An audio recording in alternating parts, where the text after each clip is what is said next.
Pembuatan media pembelajaran di SD. Terdapat unsur-unsur dalam pembuatan media pembelajaran di SD. Yang pertama yaitu kesederhanaan.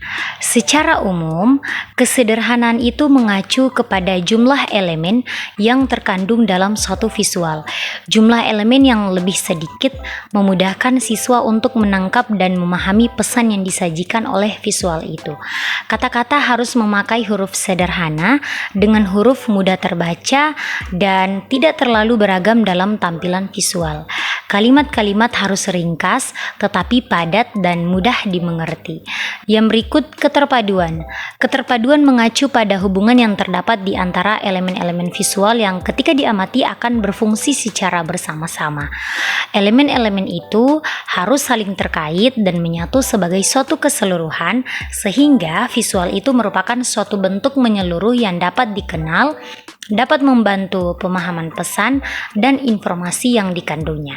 Selanjutnya adalah penekanan. Konsep yang disajikan memerlukan penekanan terhadap salah satu unsur yang menjadi pusat perhatian siswa dengan menggunakan ukuran, hubungan-hubungan perspektif warna atau ruang penekanan dapat diberikan pada unsur yang terpenting. Selanjutnya keseimbangan. Bentuk atau pola yang dipilih sebaiknya menempati ruang penayangan yang memberikan persepsi keseimbangan meskipun tidak seluruhnya simetris.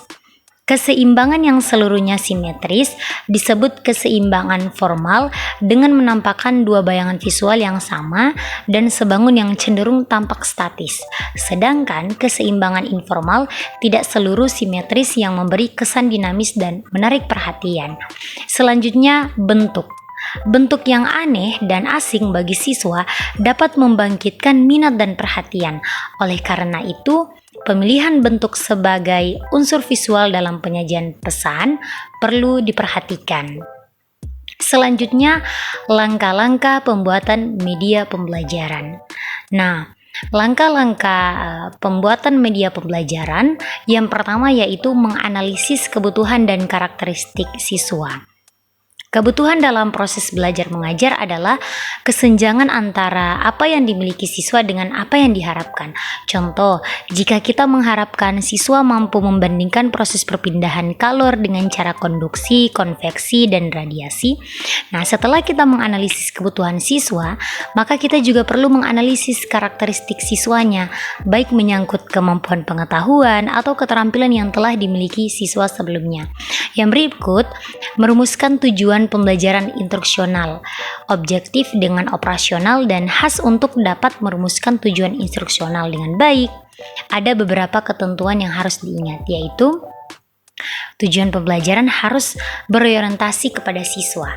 Artinya, tujuan itu benar-benar harus menyatakan adanya perilaku siswa yang dapat dilakukan atau diperoleh setelah proses belajar dilakukan.